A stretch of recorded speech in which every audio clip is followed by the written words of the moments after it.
set of 9 videotapes provides an opportunity to share in a unique experience where Stafford Beer introduces an audience to the world of managerial cybernetics. The event took place over 5 days in July 1994 at the Falcondale Hotel near Lampeter in Mid Wales. It was organised by the Liverpool Business School at John Moores University, where Stafford is Honorary Professor in Organisational Transformation and a Senior Fellow. The aim was to provide a video learning resource by recording discussions between Stafford and an audience that had little or no previous knowledge of the subject. Over the course of the event, Stafford explains the development of the subject from the initial scientific discovery of cybernetics. Through his own development of managerial cybernetics, he introduces the tools and models that he has created to offer an alternative approach to conventional management practice. The resulting material embraces the key principles and models that have previously been introduced in his 13 books and referred to in many of his published papers. This is the first learning resource where all these have been brought together in one integrated way.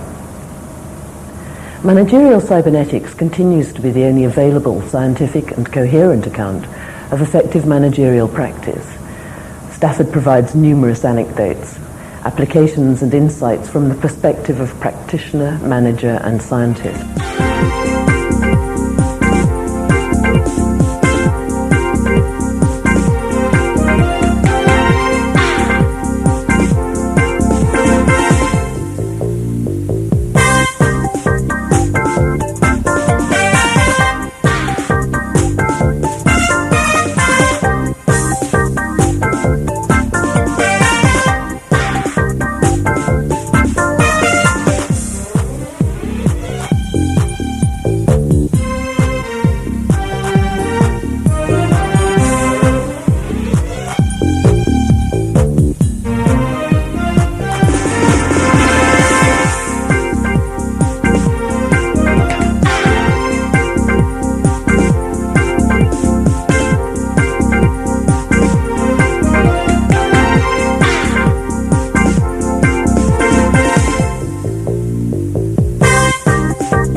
If I ran a wire between those two, it's already stable and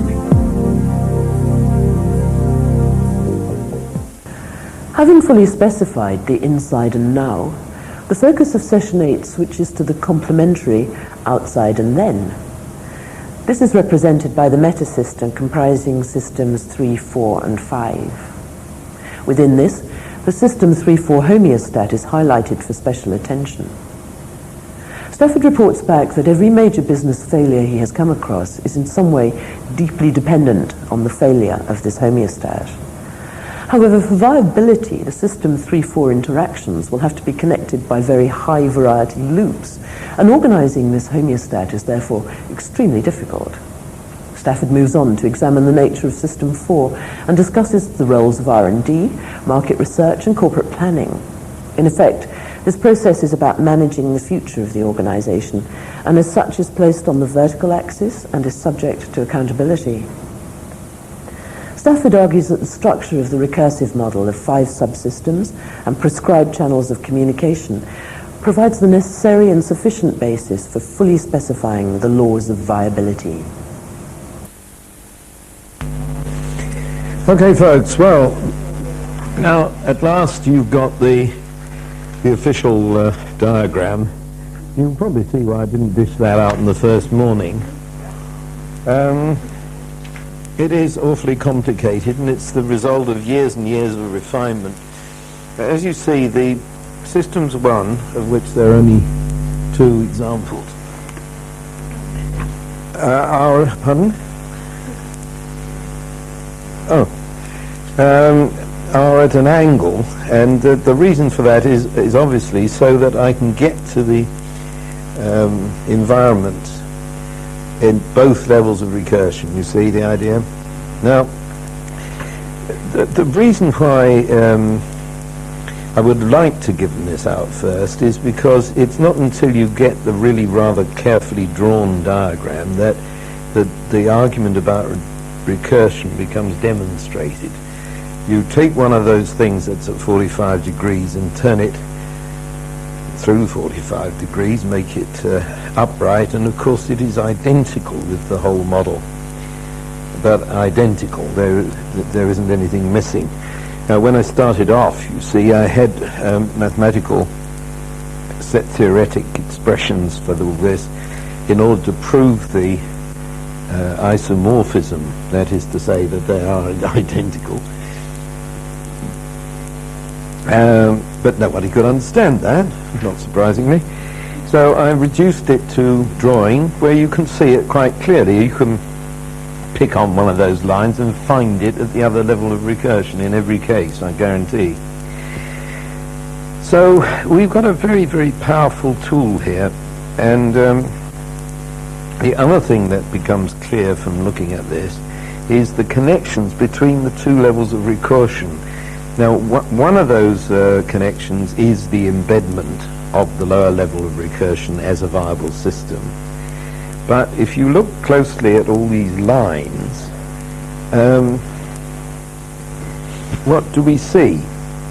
We see that in the higher recursion, System 3 and System 4 both have a black dot in them, which is reproduced in the lower level of recursion, also in System 3 and System 4. So this is the kind of linkage that we can expect to find, making cohesive the whole organization that we've decided to study. So you must expect to find that, but you won't very often. Now, is there anything you'd like to ask me about this diagram as such? I want to go back to the meta system, which is the thing in the big box, namely 3, 4, 5, in a minute, and let's look at it more closely, because we didn't really finish with that last session. But apart from that, is there something you want to ask me about, especially about recursivity? The second system 1, the bottom, has got perpendicular line coming out of the box with a level swing.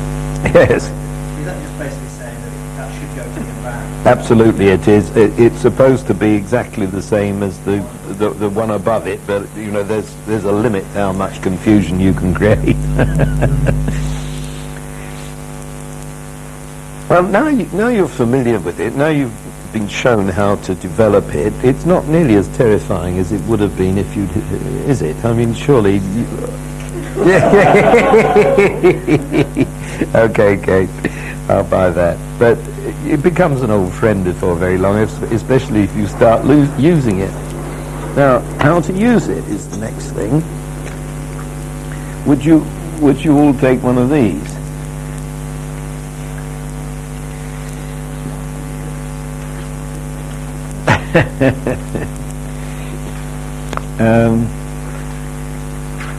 Now, what you'll see here is the same chart, only it's all blank.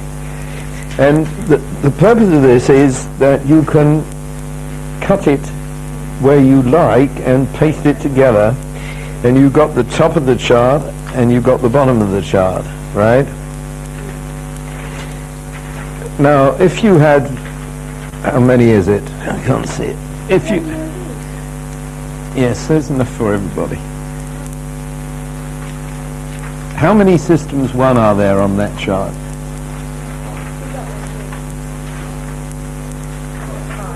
5, yes. Well, if you only had 3, what you would do is slice the top off the second chart and stick it on, and then you would have 3. Because, see, the whole thing is completely uniform. So that's right, Lindsay, that's how you would do it. Perfect. And then you fill in your piece. Now, what of course I would like you to do in the morning is to try and do that, because we isolated System 1 already, and we're beginning to talk about, we spent some time on System 2, And you take your own group, the Parliament and the retail and so on, and try and make that. Quite a good idea to use a pencil unless you've got a spare photocopier in your luggage. It's quite amusing that under the Copyright Act nobody's supposed to copy things out of a book, and they are copied out of the book. And so in order to deal with that, well, that doesn't matter. Manchester University refused to copy my own diagrams. This is the kind of mess you get into with regulations that nobody understands in cybernetic terms. So what I did was, did Buckley return the book? I don't see it.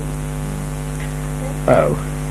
Well, you can have a look at it later. These charts are at the back, and there's a big notice in red which says, by consent of the publishers and the author, you may photocopy these charts, but not the rest in the book. And we had lawyers and all manner of fuss getting this done, you can imagine. Anyway, you may copy it. So if you really wanted to study all this, you would read The Brain of the Firm and The Heart of Enterprise. But these come from the small book, Diagnosing the System, which is a kind of cookbook for when you've already understood it. And of course that doesn't work. People buy the small book, never bother with the in-depth discussion. Pity. Can't win. Anyway, you can use those. So that means if you were going to arm yourself to do this work, and you buy the small book, or even borrow it out of the library, you photocopy all these pages regardless, make yourself a lot of those, you see. And it does save an awful lot of time. You get very sick of doing this, I can tell you. So that's the second one. Now, the next one, take a look at this. I'll take the top one, thanks.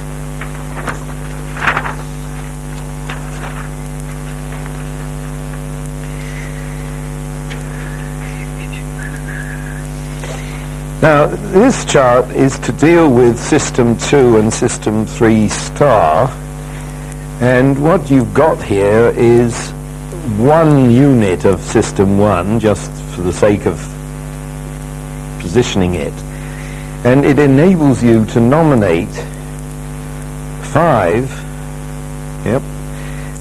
different Systems 2 and different Systems 3 star. So you may get, on the right hand side, you would get house style, and you would get safety rules and all of that. Uniform accounting procedures, these are all System 2 things. So that's to help you analyze that. Then this is to help you analyze any homeostat that attracts your particular attention.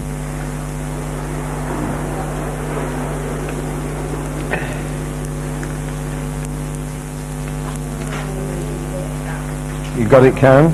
Yeah. Now, this one, remember what I said to you, that on this full chart, if you start counting all the possible loops at all levels of recursion, you're going to have thousands of homeostatic things to study. And I said to you not long ago, well, you won't be able to do that, and a lot of them would be repetitive anyway. So what you do is find something that particularly attracts you. Now, a very outstandingly good example of that is the homeostat linking System 4 to the outside world, where you might very well want to make a detailed inquiry. And that's how to do it. Chart is, gives you an example, so that you don't forget what all this is supposed to mean. And then if you just take a quick look at the things I've written in there, you will see that we're making an attempt to nominate right in the center of the diagram a criterion of stability. What is it I've done?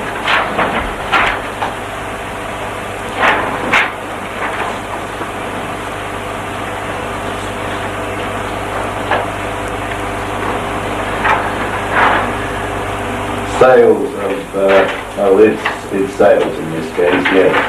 So the various units are supposed to have sales within that bracket. Don't forget the definition of a homeostat. I think you've forgotten it. Anybody going to tell me?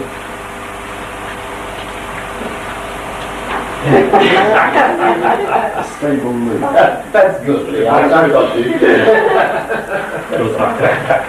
It brings it back to it. Keep a critical variable level.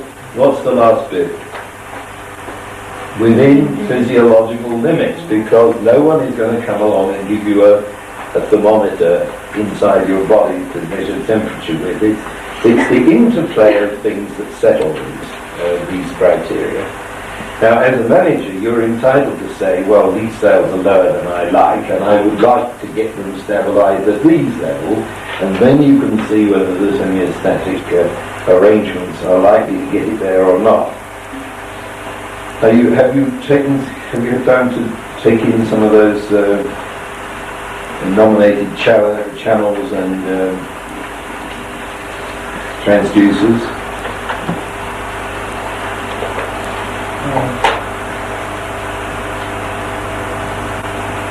So that is the toolbox, as it were, for doing all this. And there is another thing called the toolbox, which has just been published by my friend and, they say, Elena's old doctoral supervisor, same fellow. His name is Barry Clemson in America, who has just published a paper about a piece of software that is called Toolbox, which gives you the VSM on the screen and enables you to go zooming in on bits of it and write stuff in, and it's fun. And it's a very good idea, don't you think? So the reprint of Diagnosing the System will have Barry's new paper in as an appendix. He's kindly consented to do it. Lucky.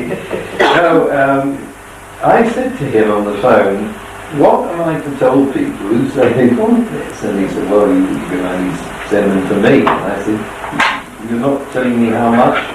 And he said, come on, it's Stafford, you know me. He said, if they've got no money, I shan't charge them. But if they're General Motors, I should charge them about $1 billion.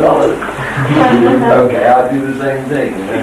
Is this chap Barry Clemson, Clemson, and the paper is in the current issue of Systems Practice. Now, do you know this magazine, Mr. Jones? Comes out of Hull. I mean, Hull is a very, do you know this? Burgeoning department of systems people. Two full professors there, Michael Jackson and Bob Flood. You never come across this. You see them, they're amazing. Conspiracies of silence everywhere. And two full professors in one university is not bad. And a whole group there, they're boiling away. They do a lot of publishing, and they publish, no, they don't publish it. Klingon Press in America publishes this journal, but they edit it. Now, I've got a copy of that paper here. If anybody particularly wants it, I guess we can fix that up. But I'm not about to lumber my friends with photocopying enormous papers for everybody. And that goes for one or two other things I've got. But I want to be helpful. I don't want to dish them out just for the sake of it. And if you feel you could use it, you're welcome. So there's the toolbox plus a bit of software availability, and good luck with that. Now let's go back to where we were in the detail of the metastructure, which looks like this. Now, I'm not going to draw the whole thing now. I'm talking about the outside and then, which is with these enormous arrows here, and that's what our session after dinner will be about.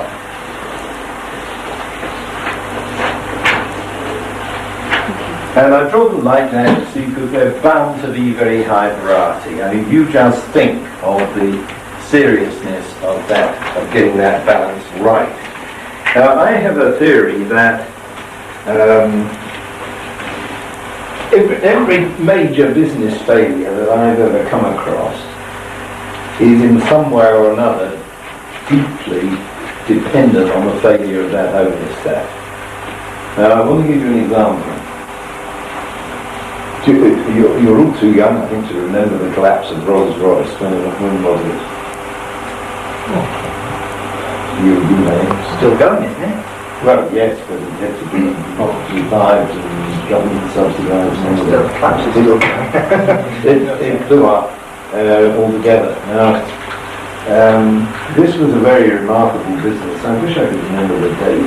I presume it was in the 70s. Must have been in the 70s, but I can't remember when. I'm there in the Manchester Business School, and along with me is the National Westminster Bank Professor of Finance, whose name is Clarkson. And Professor Clarkson and his reader used to lecture on the failures of top 500 companies. Because it's quite amazing how many of them go down. You know, you only have to figure in a book like In Search of Excellence, and you're going to be busting in a couple of years. But nobody seems to find this funny. You know this famous book. I think it's excruciatingly funny. So, Clarkson and his reader said to each other, you know, this is pretty trivial. We pick up the latest crash and analyse it. Well, that's why it's after the event. And if you come to somewhere in the list of the top 500, somebody is going to crash. And if we're so clever, we ought to be able to know it is. And they went through the balance sheets and so on, and they came on Rolls-Royce. And they started giving seminars in Manchester Business School about the collapse of Rolls-Royce. And what a beautiful example, you see, because as you know, Rolls-Royce is the epitome for non-collapsing. You know, it's the, you know, people say this is a Rolls-Royce of pens, don't they? Stupid as it may be. I mean, it's got into the language as a symbol of perfection. And here they were saying it was going to crash. Well, British people are very urbane, and they said, oh yes, thank you, Professor, interesting seminar.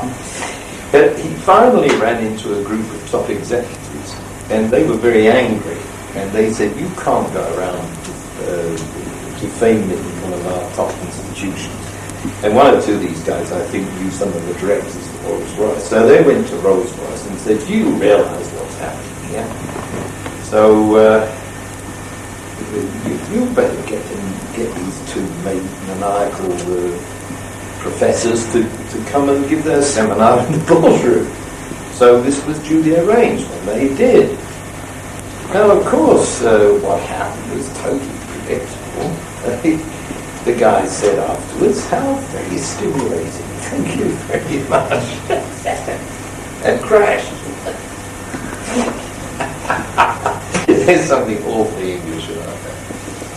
Now then, the reason, see, there was a thing called the RB211 engine, which was critical to one of the big white jets, which Rolls-Royce made.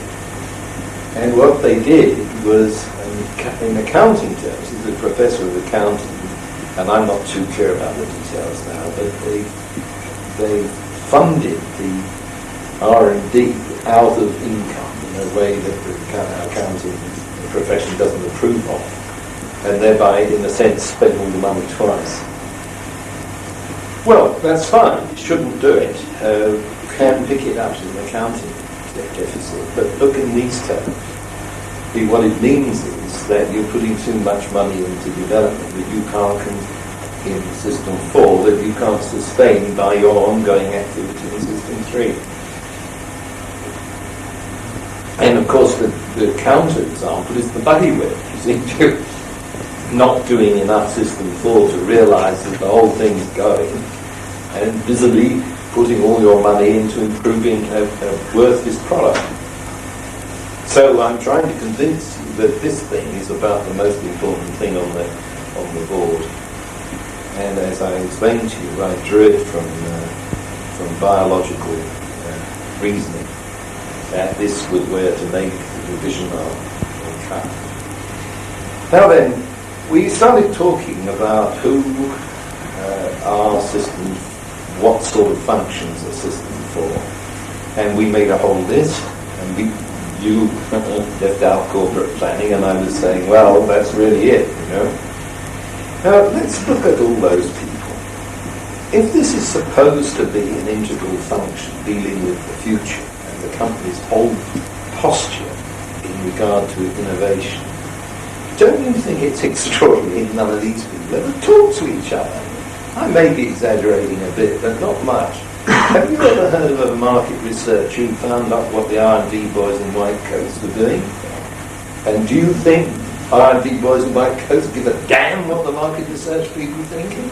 They're following their technological nose. They can see where they're going, or they hope they can go, and they pursue that. Now, this is completely crazy. So, the next thought is to say, well, put them all in one room, you know, but that's silly as well. What you've got to do is provide some method of focusing system for. That's the word I like. You don't necessarily have to move anybody, you focus them. Now, the case of corporate planning is particularly bizarre because corporate planners have tended to have enormous power and influence, and they are very eminence grise, they're lurking around the background, plotting. And they write enormous reports. And there's so many people in the field of management, and I don't exempt all these consultants we were talking about, whose worth is judged by the weight of the report. That's worth 50 grand, you know. And if it were just a single piece of paper saying, stop it at once, it wouldn't be worth it. So, gradually, corporate planning seemed to me to be getting into the situation where it was writing all these reports, and they accumulated on the shelf. And what it really said over the top, and maybe you could read it, was, you poor old decision maker, you, if you ever have to take a decision, you better read all this first. Well, you see, you've got to take a decision, you're in a hurry, and you're not able to do that. And most of this effort was more or less wasted, it seemed to me. And as to whether any of these people were consulting the R&D or the market research, they were not. They thought essentially about taking over somebody else and grandizing the corporation.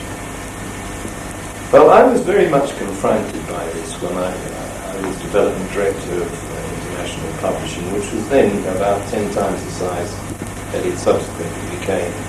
I'm talking about the 60s. And I had all this going on. Now, I was responsible for all the R&D. And in order to save money, because R&D uses a lot of floor space, I took it out. The main building is in Hogan, as you remember, the famous mirror building, the red one in Hogan. I took R&D out to Felton, which is near the airport. And that paid off in terms of money and paid off in terms of the fact that the people doing it were not bothered by anybody because nobody ever got that far, except me. I used to go from my home every morning to Felton and into London for lunch, and home again this way with a different secretary on each leg of the trip. So how's this darn car? So there they were, and I could not get my fellow directors to visit the place because it's just too far. They're busy. And they say, well, I'm sure you're doing a great job today. I was responsible for all the computers. Now, the number of computers is absolutely terrifying. We had four 1108s for a start, and about 10 of the 408s, this is Univac, do you remember these machines?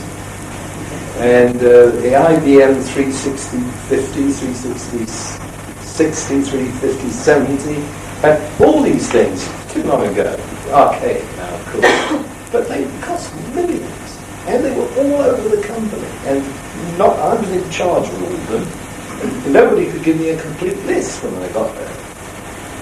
And as to whether you could unify that system, such as having the same software on different machines, nightmare. So I'm trying to give you a picture of what a mess System 4 can be, and why it is that when you start talking about it from this perspective that I'm offering you, nobody knows what you're talking about. They say, well, that's Bunsen. These are the computers. What do you mean? What's the connection? Then I took over market research. They were all working out of Holman and wouldn't move because it was head office and prestigious. What else did we have? Oh, the corporate planners wouldn't speak to me because they said they were responsible directly to the managing director. Now, how do you provide a focus for this lot? Well, I did my best. When I started mixing them up, I started having quite expensive meetings where everybody came to the same place and read papers to each other about what they were doing and got severely told off if nobody could understand them, which was a tendency, of course, to try and pull you all over people's eyes. Gradually trying to get the notion across that System 4 is in fact managing the future of the company.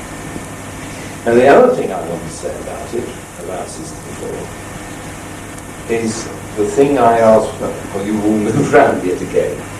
I asked somebody, I think it was Dave, to remember the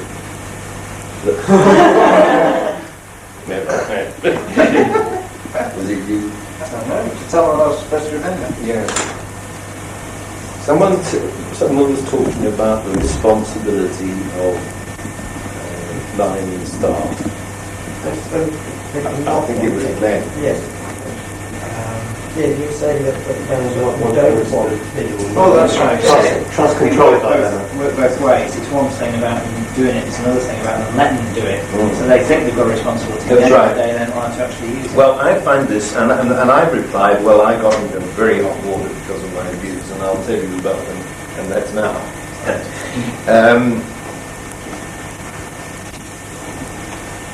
Early on in the modern management consulting, there was a guy called Colonel Erwick Ord, is that name still as a consultant company? Still figure, I don't know. And Colonel Erwick brought into high prominence in the civilian field the army conception of line and staff. So the line people had the authority and responsibility, and the staff people were advisory. Now, after I had made this model and thought about it, I came to the conclusion that this was dangerous nonsense, except that it was accepted wisdom. Everybody knew this. And it's dangerous nonsense because the rate of change, you will see this kind of graph, the acceleration of the rate of change, hair rate, it's at least exponential and probably hyperbolic, this explosive curve. And you're trying to deal with that. Let me just draw that for you because I think this is very rapid. Can I be small up here? If you take time going this way and go back, that's 1 AD, that's 1,000 AD, that's 2,000 AD. This is a pretty compressed graph. You take almost anything, any quality of human abilities. Take the speed of travel. Someone gets on a horse in 1 AD and he gallops for 1,500 years or so at whatever that interval is. This is the payoff up here. 20 miles an hour, I don't know what it is. And then someone invents the steam engine and this line starts to go up and it goes like that. And this is the escape velocity from the atmosphere. You now go at, what is that, 28,000 miles an hour. And what? Now, take something else. Computation. See? Back here, the Romans were going 111, 1V, V111. You know, it's not going to be very fast. So again, you're counting essentially on your fingers and toes for a long time, and then somebody starts, it's in my book there, you were looking at the quite late on, people like Leibniz, Pascal, started trying to make machines, and then that blew. And now, you know, nanoseconds and all the rest of it, it's completely unbelievable what you can compute. Well, I'm not going on with the examples.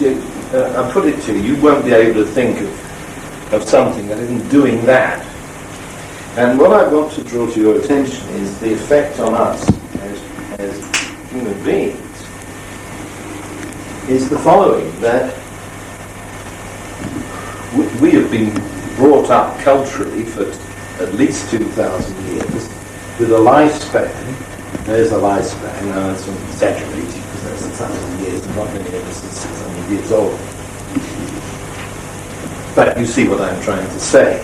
We're born, these lines that I'm depicting go through our life, and we die, and everything's much the same, nothing much has happened.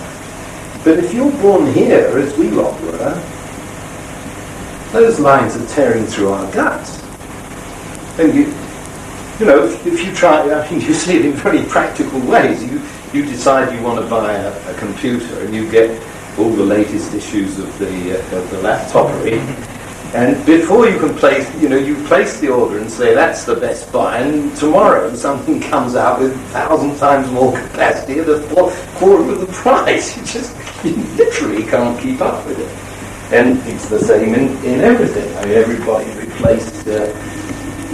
replaced all their old gramophone records with modern ones, and then before you could say knife, it was CDs, and so forth.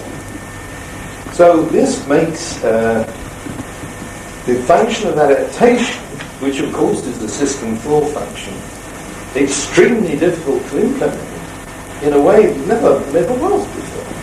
I believe that this is qualitatively different.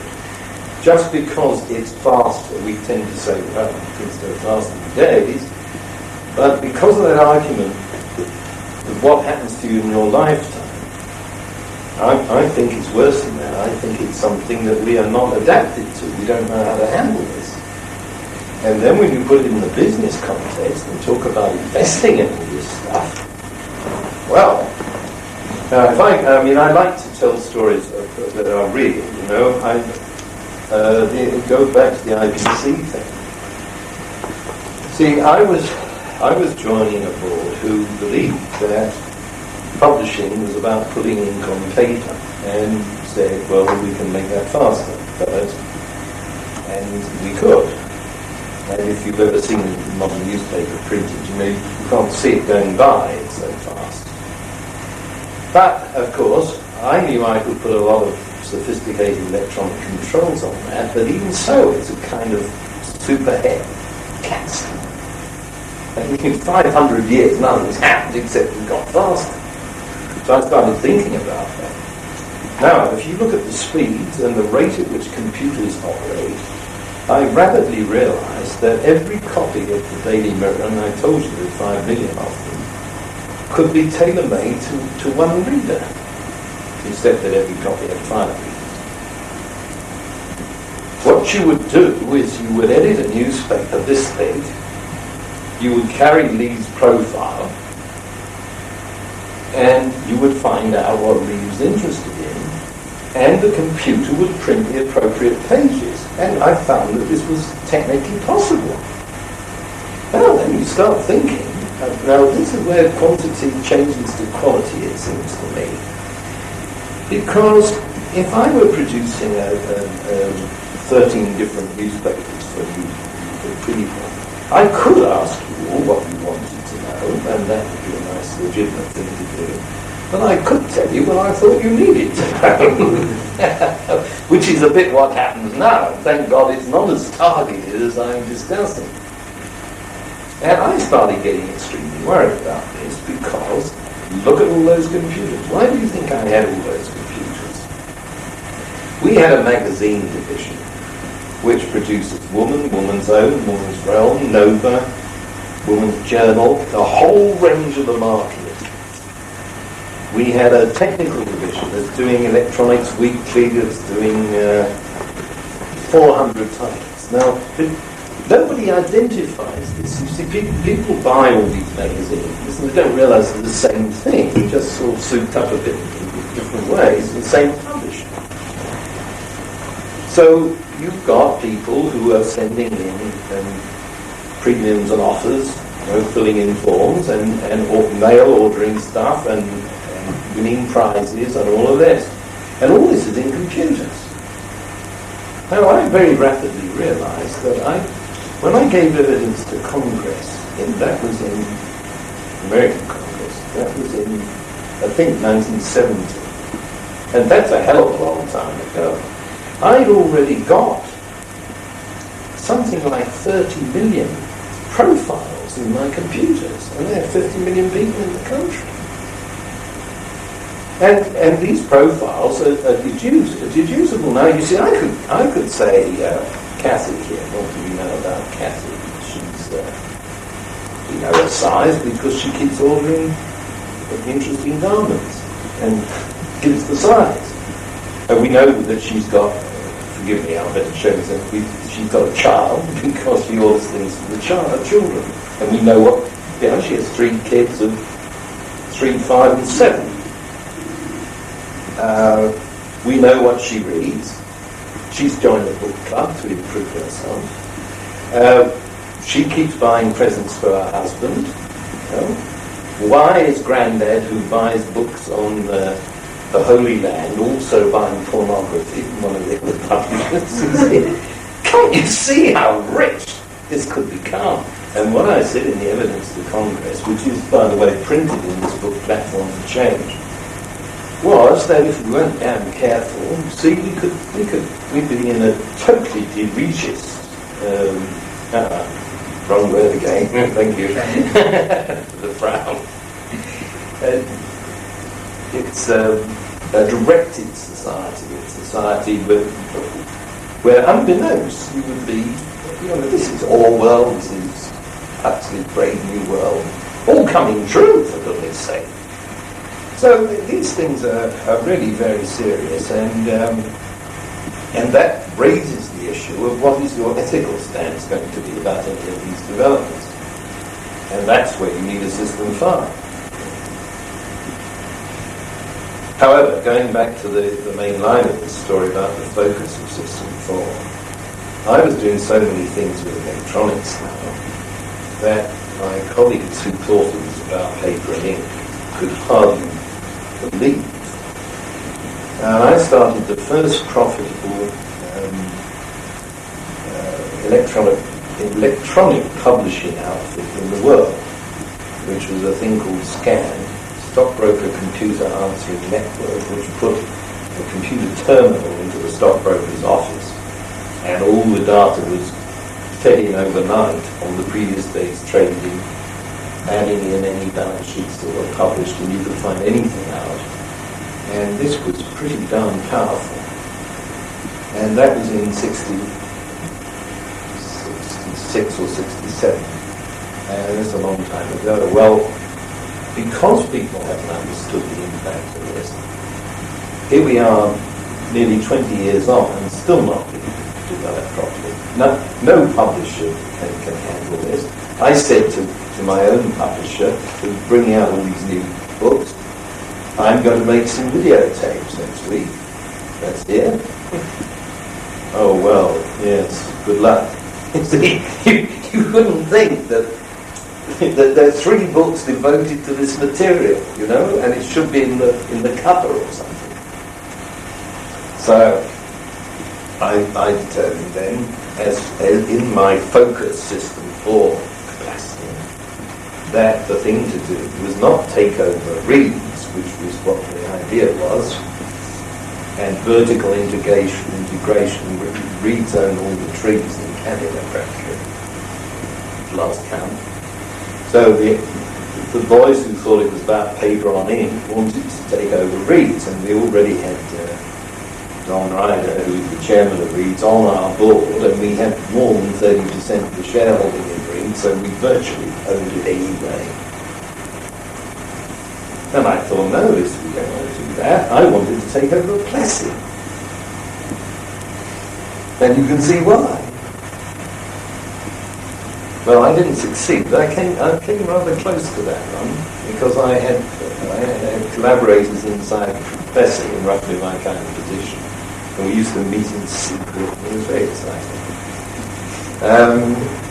Anyway, I'm getting rather off track, but I'm trying to give you the flavour of what I think a System 4 ought to be, and you won't find those things around here anywhere. You find all the bits and pieces, and nobody with the realisation that it is about the outside of them, and it is in homeostatic balance with the existing system. So that's what I'm trying to punch home. And as one technology takes over for another, let's try and find another coordinates there. Again, payoff and time. What happens is that a new technology comes along. I'll get out of the way. I have to stand here to draw it. A new technology comes along, and you invest in it, and it doesn't pay off for some time, not much anyway. It's flat, and then it begins to grow like the clappers, and then it fades away. And why does it fade away? Because a new technology is overtaking it, and that is going to be more expensive, and it's going to start like this, and then it's going to do that. Now, there's the interesting question. If you are soaked in technology A, as IBC was in paper and ink as a mode of publishing, and you can see electronics coming along behind, which is the blue line, at what point do you level off your investment in paper and ink and research associated therewith and start investing in the electronic version?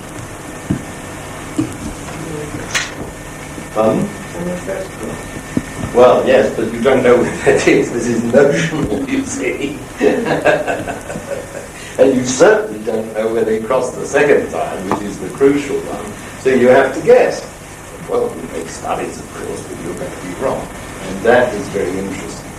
So about this time, I invented Beer's law of economics, which said that the crossover point here happens 2 years after I retire as a director of this company. You think that one out. See, it means that it's my perfect excuse for not doing it. It's all right. I'm a director. I don't want the company to go bust in some crazy new scheme. Just give me my pension and go. And this won't happen till afterwards. Oh, yeah. Full of traps. But actually, what you have to do is try and estimate that.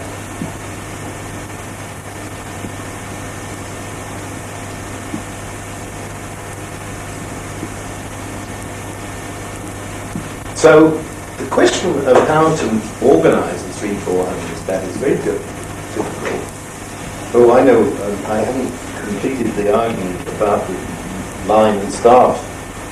Aha. Well now, these staff people who were supposed to be advisors, they come along and they're highly manipulated. They think they know more, which they probably do, than the managers they're trying to serve. So the typical corporate planning report says something, I'm going to outrageously simplify again. It says, well, basically two courses, A and B. What was A and B?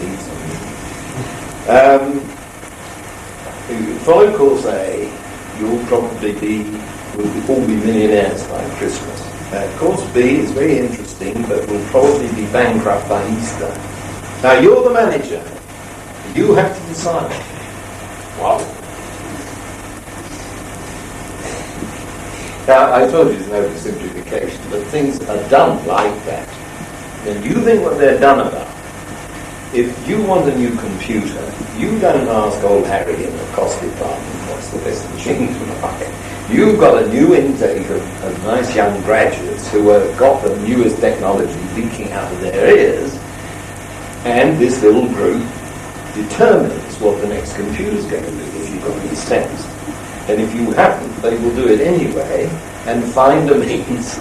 And they say, I'm not working here without a Ulysses X-116, you know. So they plot and they push it up the line and it goes through because nobody understands what the choices are. And the choices are put to the board and they sit there saying, yes, I studied this before, Mr. Chairman, and I think, well, anybody who's any good is going to manipulate that through. So I realized, and I insist on this, that the people who used to be staff are actually taking all the decisions. Or most of them, and certainly those that are technologically based, on which the future of the 341 staff depends. So I say they've got to be accountable. It's no use saying after you told me to buy that, say, I'm sorry, I'm only an advisor. Now, when I started preaching this, when I first became a professor in 1969 at the Manchester Business School, there was a total uproar. Because everybody said, Stafford, you are trying to seize power for people like you. I said, you must be nuts. I'm not trying to seize power. I'm trying to hold people accountable. At the moment, they're swanning around pretending it's nothing to do with them. So that's where that row developed. And that is why System 4 is on the vertical axis and not sticking out the side as it always is on organisation charts. So you've got a thing out here somewhere reporting sideways to the managing director called corporate planning. You've got a scientific director and a thing out sideways called the R&D department. And you've got a marketing director and a thing out sideways saying market research. And no focus. And no responsibility. Well, I don't think that's good enough. So I say these things are all accountable. And I think it's much more important to get that across than hold somebody right down the line accountable on the lines that James, we were discussing how to bring that home and so on. It's trivial compared with this kind of accountability in which the whole future of the company depends. I think, don't you? So, what else gives about this? Well, understanding that far more important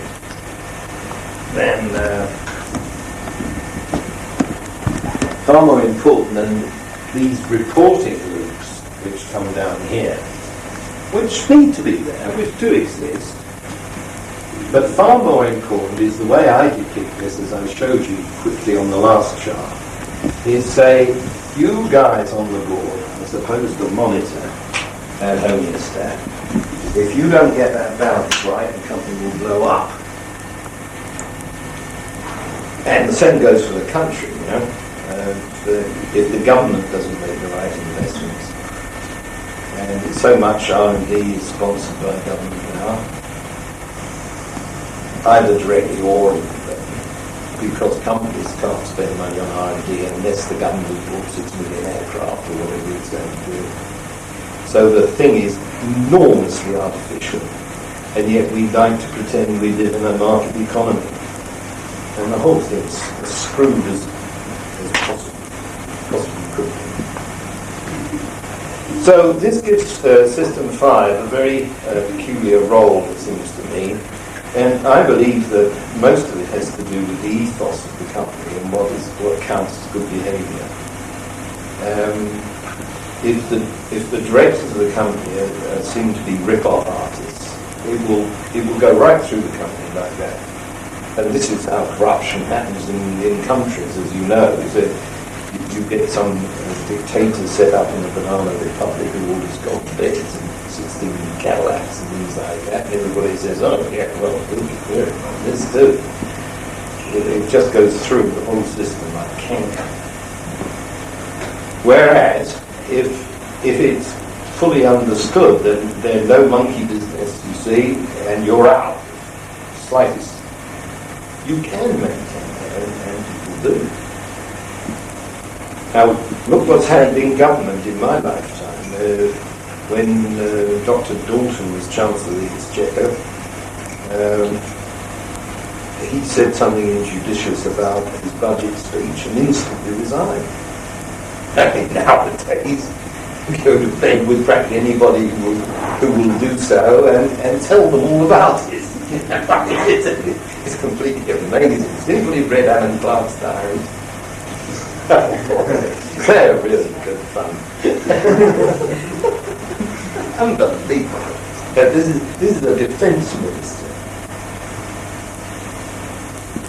Unbelievable. Jolly good read too. I didn't stop laughing. So more recommended books.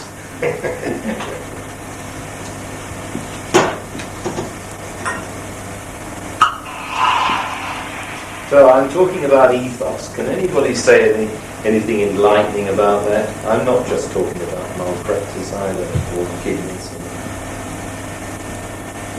What is the company really trying to do? I mean, look at some of the issues. Are they trying to... I mean, does a company see the future of the economy as part of its responsibility? Future of what, sorry? Of the economy, which is operating. So that in terms of employment, or training, in effect, so you're going to be concerned about education. Now that's all the environment stuff, isn't it? Well, this of course is the ultimate issue. There are many companies, going back to what Kate was saying, which have a very responsible attitude and haven't seen themselves making money. The huge thing that happened about the so-called Thatcher Revolution was that it constantly urged people to say, well, that the only thing that actually matters is money. And I think it's going to take the rest of my lifetime to recover from that. It's very, very insidious stuff. Well, absolutely. And then what happens to the planet? What happens to the community? What happens to training? The whole thing is very obscure. Now, plenty of companies have been much more responsible than that in the past. This first steelworks I was in Samuel Fox's in the valley of Stocksbridge outside Sheffield had a community totally dependent on it, and half their policies were about the good, the eudaimonia, as I would say, which is Aristotle's word meaning well-being. It's a special kind of happiness, not euphoria, but well-being. And they try to make life pleasant for those people. Of course, in the most absurdly patronising and mingy way, but nonetheless they had this in mind. And of course the environmental business. The awful cynicism developed about companies trying to claim that they have this high on their list of priorities where all their expenditure is a cover-up job to try and prove that they are responsible when they manifestly aren't. It's a lot of companies just But then there are companies that are usually much smaller ones whose aim is precisely, for example, to produce fridges that don't have That's right. Well, there are some. I suspect, Kate, we just have to recreate the industry after this debacle with the bottom line. And there are a lot of signs that this is happening. You see, there are a lot of co-ops. Well, that is a different kind of business altogether. Anybody heard of Suma? Is the co-op in the north that feeds all the health food shops. It's a huge affair. And my friend there has tried to design the whole thing on the value system. Well, that's nice. Especially, you see, because it's the way it's drawn. People say this is a hierarchy. I will have none of it. Well, it isn't, you see. I think you should know that right now. The centre of this is System 1. All the other things are services to System 1. So too bad if you're System 5 and think you're a big shot.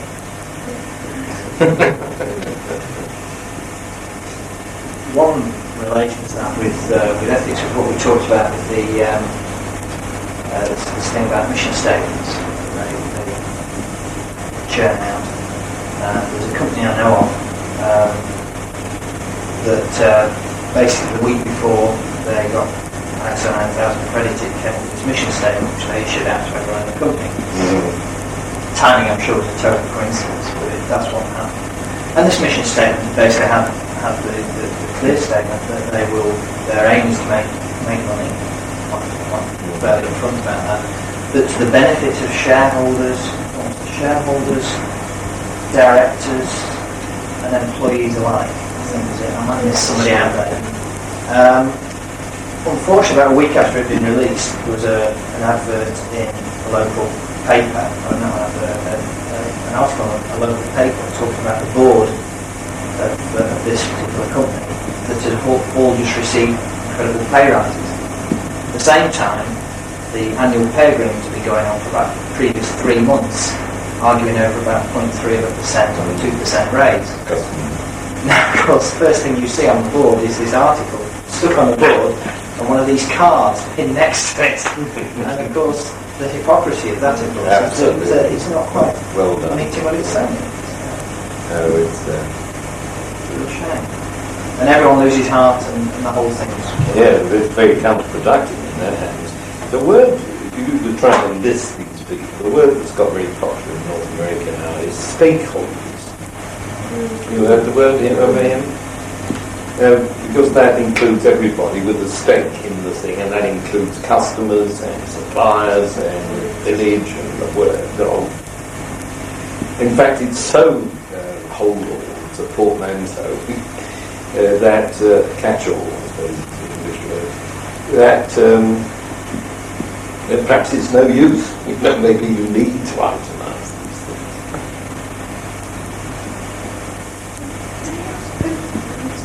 Ethical atmosphere in an organisation connected very much with System 2. Because seems to balance contradictions or balance... Yeah, I see what you mean. Well, I think that all 5 systems are involved in the ethic. But I think that I like this word, I've used it several times, ethos, which is the feel, of the place. The ideal is certainly set in System 5, if they want to set it. But then, of course, it is going to be reflected in terms of what each of the other subsystems does. And you could follow any notion of that through. This is why I think the model is so useful. Nobody's asked me yet, but it will occur to you sooner or later, why 5 subsystems, why aren't there 17 or 3?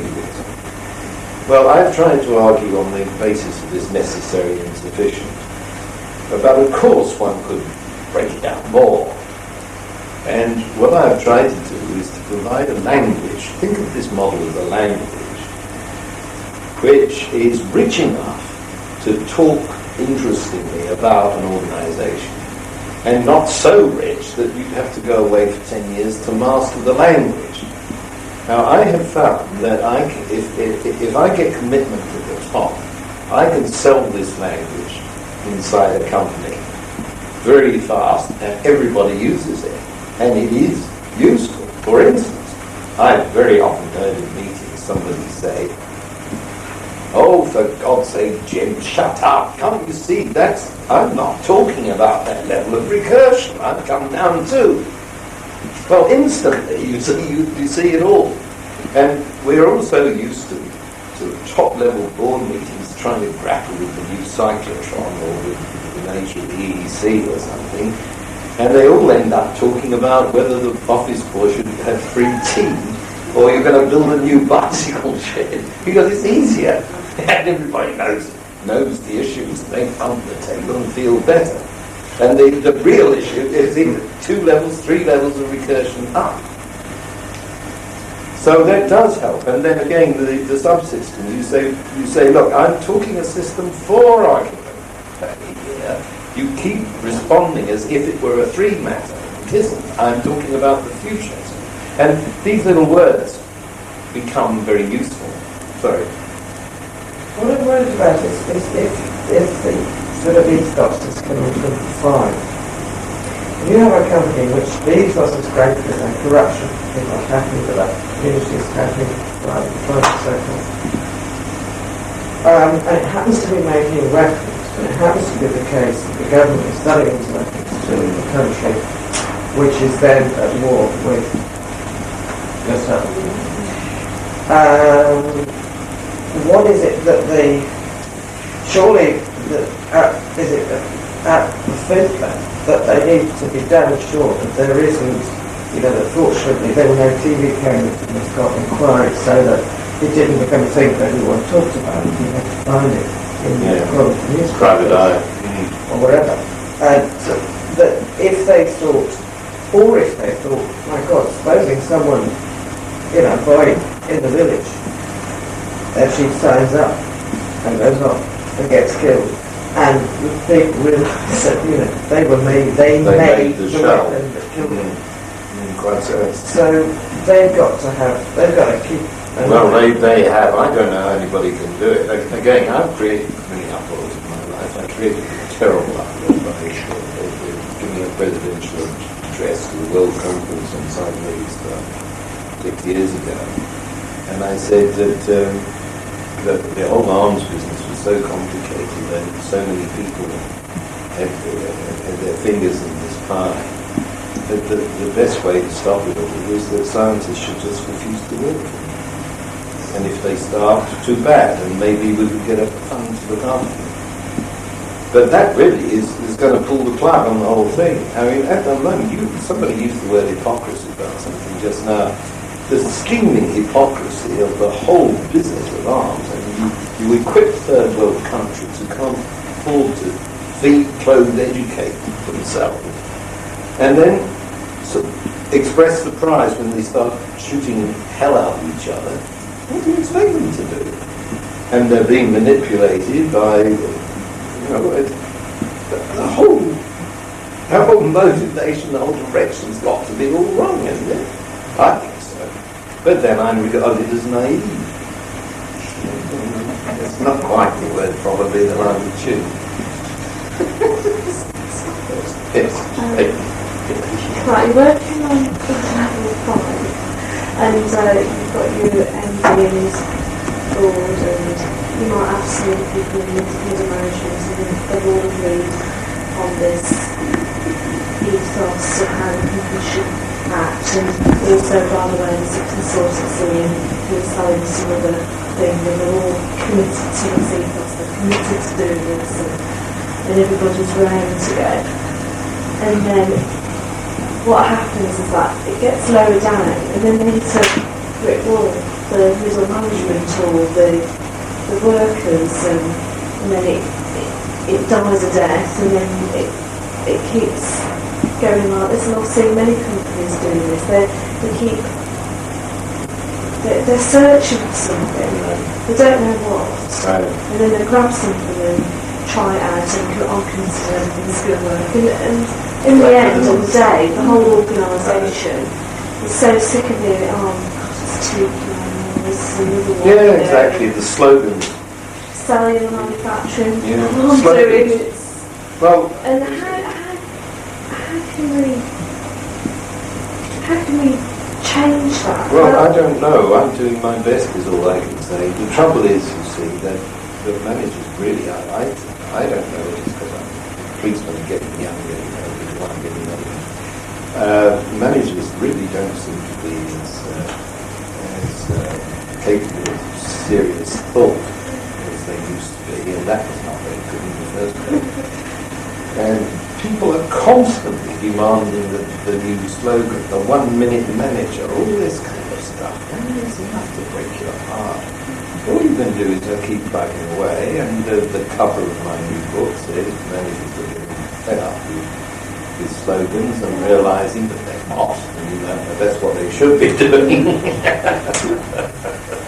So all you can do, we have to try and recreate this thing. Now, see, you've mentioned a specific problem of what happens if you run into a brick wall when you're on message. Don't forget, cybernetics is the study of regulation which instantly recognises in the first set of stories I told you when we started, that communication, information flow is crucial. Now, we have on the total diagram, every line on that is important, otherwise it wouldn't be there, and every line is actually a loop, not only a stack. Now, what you've got to do is make sure that all that works, and what you're pointing to is a failure in channel capacity and transduction down the system. And it's no use saying, oh my God, that nobody cares. It just means that you're incompetent in your failure to design a system that actually works. So I'm just still worried about this, where the system 5. Well, it's going to intervene on 4's with the environment, and they're going to be. I don't know, say someone in 5 wants a peerage, and they reckon they get a peerage if they don't have money goes to 25. That's just an example. And in 4, but they can't afford to give that much. yeah, well, you're telling me. Yeah, well, they don't want the sack, do they? Give the poor bloke his ermine, I say. I mean, really, we're on the stuff that really sends me into despair. We've got to recreate all this stuff. And here are tools to do it, is what I'm saying. Now, you said you were worried. I am worried about the time, because this machine will run out of us. I'd like to close this here. We've got the whole model in our sights. Now, tonight, I want to talk to you about a very interesting phenomenon called autopoiesis. Yes, I thought that was easier at this late stage. Autopoiesis. Poi. And I also want to show you this new technique, which I think hugely affects the ability to deal with the homeless there. Now, one of you, certainly Kate, has used this technique. Nobody else did, I think. So this evening we will play these games, and you can see what this technique is, and I think you'll find it fun as well as interesting after dinner. And then tomorrow we will have a big wrap-up session, and then you can let loose, so sleep on it, try and get what is really bothering you out of the earth. Try and finish the puzzle. What else are we trying to do? Yes, well, try and do your model now. Those of you who said, well, there's the Welsh Parliament, what are the bits, One final word about this. Several of you have said things like the chairman sitting in System 5. These subsystems are functions. They're things that are happening. Don't be too ready just to put people in there. Most people are all these things, especially the senior people in the company, are 3s and 5s and 4s. And the interesting thing is, what is the ratio of their time? Now, I once did a most amusing experiment there, whereby I asked all the directors of the company to say, I gave them a little matrix with all the names of the directors on both ways, and I said, put in round terms the percentage of time that you spend on 3, 4 and 5 and 1, because very often, of course, the chairman of a 1 ends up on the board or on the management committee in 3. Estimate that for yourself and estimate it for all the other directors. And the pattern that emerged from this is absolutely amazing. I really must do it again sometime, or you do it. I mean, it's if you get the chance. Everybody thinks that somebody else is doing System 4. You see, I'm a down-to-earth man. I call a spade, and I'm 3. Or I'm a bit more important than 3. I'm 5. And he's the intellectual. He knows about computers. They're doing 4 somehow, and then you find that there's this huge gap.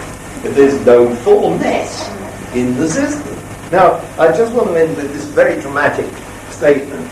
If 4 doesn't effectively exist, which I think is often the case, either because people don't know about it properly or because they don't get the focus, you remember that argument? So let's pretend it's not there. Now look at all this huge superstructure. 5 collapses into 3 as they hold it up. Isn't it? And by golly, this is borne out. You see, the people in 5 used to be in 3, and they've been given their peerage, so they're now up here. They're very uncomfortable, because they don't know what they're doing. So they'd love to collapse into 3. And they say, I know all about that, because I used to be the manager of 1. And they dive down here and never seen again. Now, my dramatic exit is, if this is an animal, and remember the physiology, what we've got here, if that happens, is a decerebrate cat. Now, you can take the cat's brain now down to the level of 3 and keep the poor little devil alive with intravenous injections. These things arrive, and what can he do? You poke his leg, he goes up. And that's it. And that's the state of an awful lot of our management. It just responds to stimuli, and usually the wrong response at that. And it's because we don't have the medical system in place. So what you're effectively saying there, just this is for an instance, the manufacturing director running around on a shop floor telling what the operators want to do next. Is that about right? I've never seen it. That's 3 going into 4 now. Yes, it is, but you said they're all collapsing down the hoop, and the superstructure's gone. So they don't want to give away their control, then, do they? Absolutely not. They're too insecure, you see, to sit up on the clouds there. Well, see you after dinner. Time.